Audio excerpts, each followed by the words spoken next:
Hello बच्चों, the question says that a particle of mass small m moving in x direction with speed 2v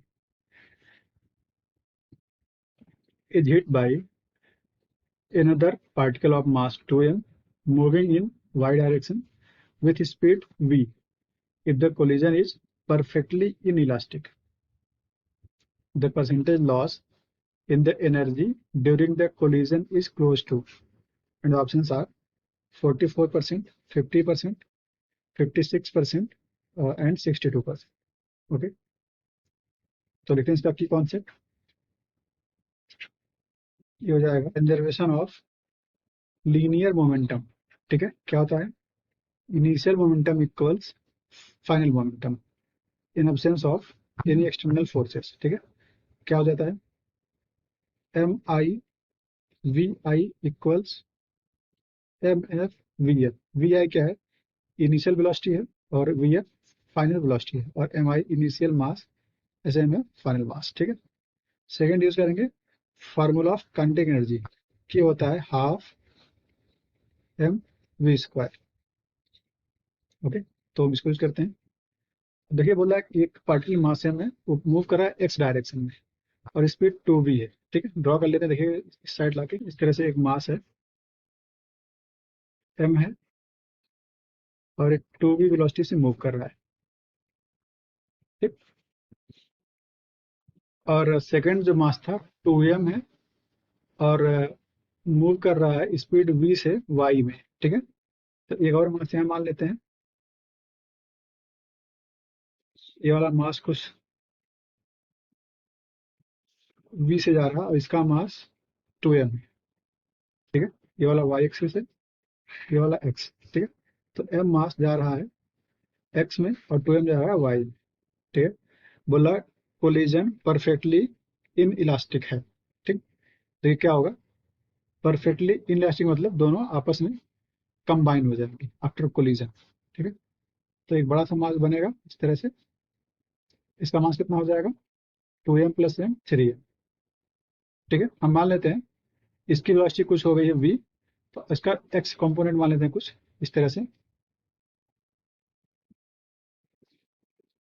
कुछ vx मान लेते हैं और इसका कुछ मान लेते हैं vy करके। ठीक, v डैश कर लेते हैं। ठीक है, v dash x v dash y। देखिए इसके वेलोसिटी का कंपोनेंट है एक्स वाई में।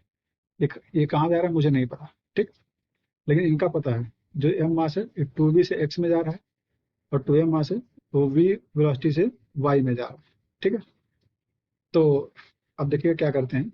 यहाँ पे ये वाला y एक्सिस है और ये वाला x एक्सिस। ठीक, अब करते हैं मोमेंटम कंजर्वेशन।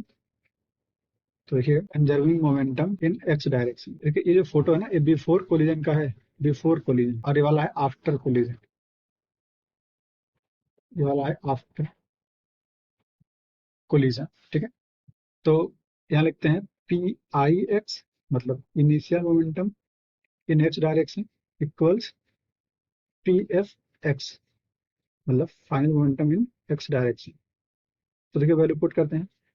पहले देखिए इनिशियल मोमेंटम क्या, जो एम मास है ये 2v वेलोसिटी से x में जा रहा है, तो कितना हो गया?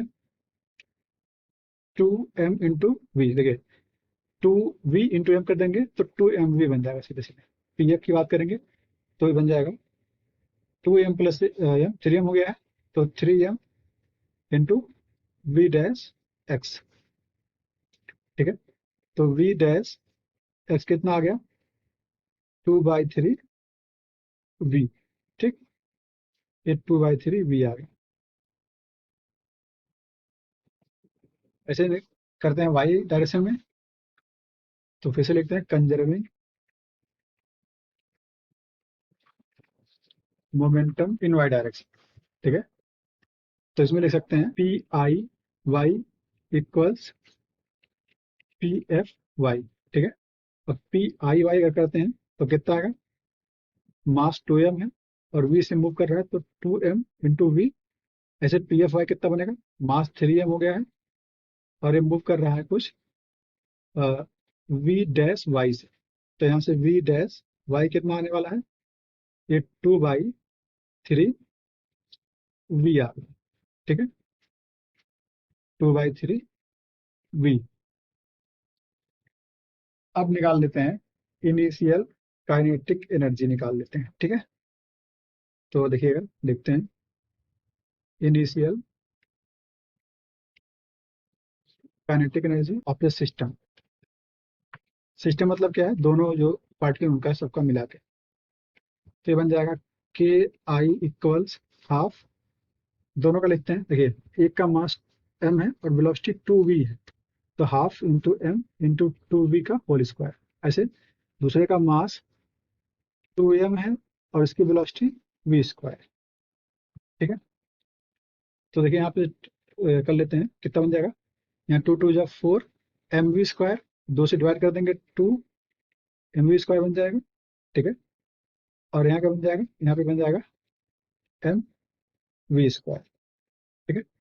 तो इनिशियल काइनेटिक एनर्जी आ गया है 3 mv स्क्वायर, ठीक है। अब लिखते हैं final kinetic energy. Final kinetic energy ये क्या बन जाएगा, एक ही मास है 3m का, तो के बन गया हाफ टाइम्स मास हो गया 3m, और वी स्क्वायर क्या बन जाएगा, ये बन जाएगा under root V dash X का whole square plus V dash Y का होल स्क्वायर।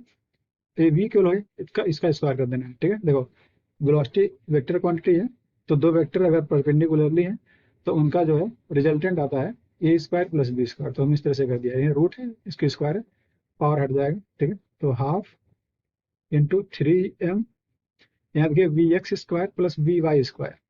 वी एक्स कितना है, वी एक्स है वी डैश एक्स है 2/3v, ठीक है। तो इसका स्क्वायर कर देंगे, तो 4/9v स्क्वायर, यहाँ भी 4/9v स्क्वायर, ठीक है। थोड़ा सॉल्व कर लेते हैं, तो यहाँ हो गया हाफ, यहाँ 3 है और यहाँ हो गया 8/9v स्क्वायर, ओके। तो इसको सॉल्व करते हैं तो हमें के एफ मिल जाएगा इस तरह से, के एफ मिल जाएगा 4, इसको तो काट देंगे यहाँ पे, 2 4 जा 8, यहाँ 3 से 9, तो बच जाएगा 4/3 mv स्क्वायर। ये आपका हो गया फाइनल काइनेटिक एनर्जी, ठीक है। अब लॉस पूछा है, वो भी परसेंटेज में पूछा, तो लॉस क्या हो जाएगा, परसेंटेज लॉस हो जाएगा, ये लिखते हैं परसेंटेज लॉस, तो ये हो जाएगा के इनिशियल माइनस के फाइनल अपॉन के इनिशियल इंटू 100, ठीक है। तो देखिए के इनिशियल कितना था, अगर इनिशियल पुट करेंगे तो 3 mv स्क्वायर है, और तो यहाँ हो गया 3 mv स्क्वायर। के एफ कितना है, ए एफ 4/3 mv स्क्वायर, तो 4/3 mv स्क्वायर, नीचे फिर से हो जाएगा 3 mv स्क्वायर और इंटू 100 कर देंगे, ठीक। देखिए वैल्यू पुट करते हैं, एलसीएम में 3 3 जा 9, 9 - 4 5 बच जाएगा, ठीक है। और नीचे 3 3 जा 9, 9 - 4 हो गया 5 mv स्क्वायर, और नीचे कितना बच जाएगा 9, 9 mv स्क्वायर इंटू 100, तो हो गया 5/9, 5/9 इंटू 100, ठीक है। तो इसको डिवाइड करके देखिए 5/9 करेंगे तो ये आएगा लगभग 56%, ठीक है। तो ये आपका परसेंटेज लॉस कितना हुआ है, 56%। ऑप्शन मैच करते हैं, देखिएगा, तो आपका option c is correct. Hope you understood it well, all the best.